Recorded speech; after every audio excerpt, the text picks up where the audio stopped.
अब जो है वो रिश्वत जो है वो आम सरेआम हो चुका है। अब वो योजना का रूप ले चुका है और योजना के बारे में, योजना में करना क्या है इसके बारे में कोई नहीं बताएगा।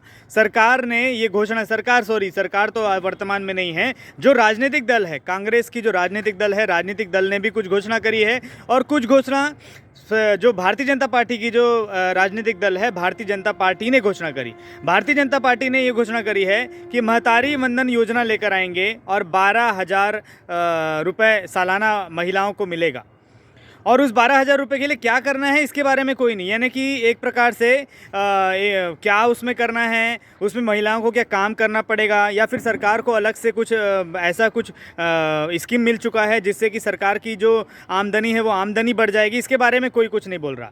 कांग्रेस की बात करें तो कांग्रेस ने भी ये एक योजना लेकर आ रही है कांग्रेस, लाडली लक्ष्मी, गृह लक्ष्मी योजना।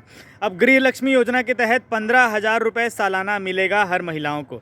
जब 15,000 रुपये सालाना मिलेगा तो महिलाओं को क्या करना होगा इसके बारे में किसी ने अभी तक कोई जांच पड़ताल नहीं हुई, ना ही चुनाव आयोग की जिम्मेदारी होती है कि हर चीज़ों को जांच पड़ताल करने के बाद उसको आने दे। चुनाव आयोग की जिम्मेदारी है कि जो चुनाव है वो निष्पक्ष हो। अब ज़रा ये बताइए मेरे को कि जब एक पार्टी 12,000 रुपये सालाना दे रही है और एक पार्टी 15,000 रुपये सालाना दे रही है, उसमें करना क्या है किसी को कुछ पता ही नहीं है, लेकिन बड़े बड़े ऐसे होर्डिंग लगा दिए गए हैं, बड़े बड़े चौक चौराहे पे लगा दिए गए हैं। तो चुनाव आयोग क्या केवल चश्मा लगा के देख रहा है? चुनाव आयोग को दिख नहीं रहा है क्या कि जनता के साथ क्या किया जा रहा है, छल किया जा रहा है कि क्या किया जा रहा है?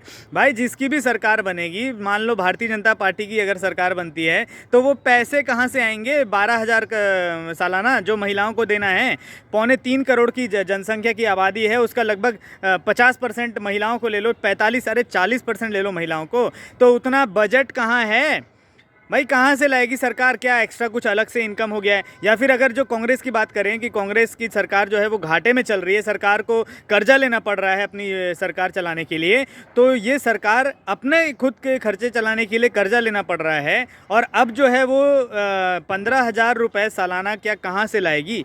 क्या जितने नेता मंत्री हैं ये सारे अपने जेब से देने वाले हैं या फिर सरकार के पास कुछ ऐसा कोयला खदान हाथ में लग गया है या सोने की खदान हाथ में लग गई है जिसको सोना को बेच करके लाएंगे पैसा, या कहाँ से लाएंगे? भाई जितने महिलाएं हैं, जितने पुरुष हैं, सुन लो, समझ लो इस बात को, अगर महिलाओं को पैसा दिया जाएगा तो वो कहीं और से नहीं, आपके पुरुषों की जेब से ही निकाल करके दिया जाएगा।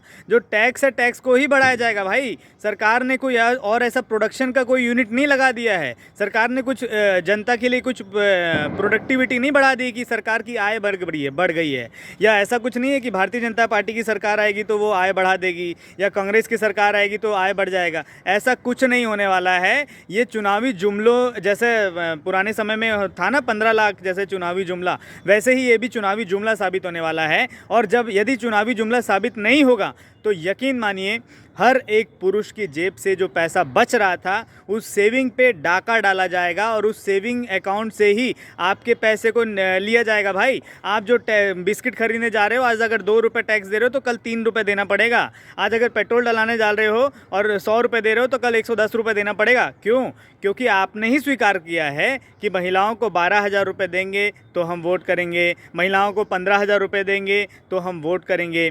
और चुनाव आयोग यहाँ पर चुपचाप बैठा हुआ है। चुनाव आयोग केवल एक प्रकार से चश्मा लगाया हुआ है, शायद वो चश्मा काला चश्मा है। चुनाव आयोग को दिख नहीं रहा है कि जनता के साथ किस तरीके से खिलवाड़ किया जा रहा है। चुनाव आयोग ने ये पूछने की भी ज़रूरत नहीं समझी कि क्या जनता को समझाया गया है कि ये क्या योजना है और ये योजना जब लागू होगी तो कैसे लागू होगी। मन में आया, आज दूसरी पार्टी ने बोल दिया 12,000 रुपये सालाना मिलेगा, तो आज मेरे मन में आया तो मैंने बोल दिया 15,000 रुपये सालाना दिया जाएगा, अलग से योजना लेकर आ गए। भाई ये सब फेक है, ये सब बेवकूफ़ बनाने का काम कराया जा रहा है। और बेवकूफ़ यदि आप बने रहना चाहते हैं तो बिल्कुल बेशक आप बने रहिए, यदि बने नहीं रहना चाहते हैं तो आवाज़ उठाइए, अपने नेताओं से सवाल करिए कि ये 12,000 रुपये आएंगे कहाँ से तुम्हारे पास, ये 15,000 रुपये सालाना के लिए आएंगे कहाँ से पास। यदि 3 करोड़ की जो जनसंख्या है उसमें से आधी, मान लो 1.5 करोड़ भी यदि महिला हैं तो 1.5 करोड़ को 12,000 रुपये देंगे कहाँ से? 15,000 रुपये देंगे कहाँ से?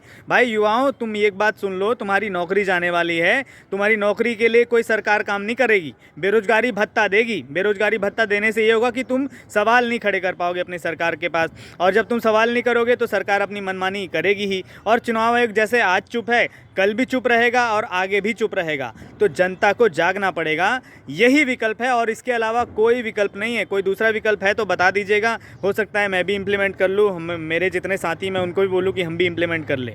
लेकिन ऐसा कोई दिखता नहीं है कि ये 12,000 रुपये कहाँ से आएंगे या 15,000 रुपये कहाँ से आएंगे। इसलिए ये मेरी शंका, मुझे लगता है कि मैं 100% श्योर हूँ ये जनता की जेब से फिर से जाने वाले हैं। जो पैसे जनता सेविंग में रख रही थी, उसी सेविंग से डाका डाल करके जितने नेता हैं ये महिलाओं को पैसा देंगे। वो जाएगा आप ही के घर में, लेकिन आपके ही जेब से निकल करके जाने वाला है।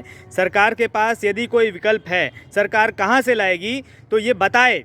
जो भारतीय जनता पार्टी के जो नेता हैं वो नेता बताएं कि ये 12,000 रुपये सालाना कहाँ से लाएंगे। और जो कांग्रेस की सरकार है, कांग्रेस की जो पार्टी है, जितने नेता हैं वो नेता बताएं कि ये 15,000 रुपये कहाँ से लाएंगे। वर्तमान में जब सरकार घाटे में चल रही है, अपने खुद का बजट नहीं संभाल पा रही है, तो महिलाओं को एक्स्ट्रा पैसा कहाँ से ला कर देंगे, ये सवाल है। और ये सवाल जन जन को पूछना चाहिए। पूछिए, ये आपका अधिकार है। जय हिंद, जय भारत।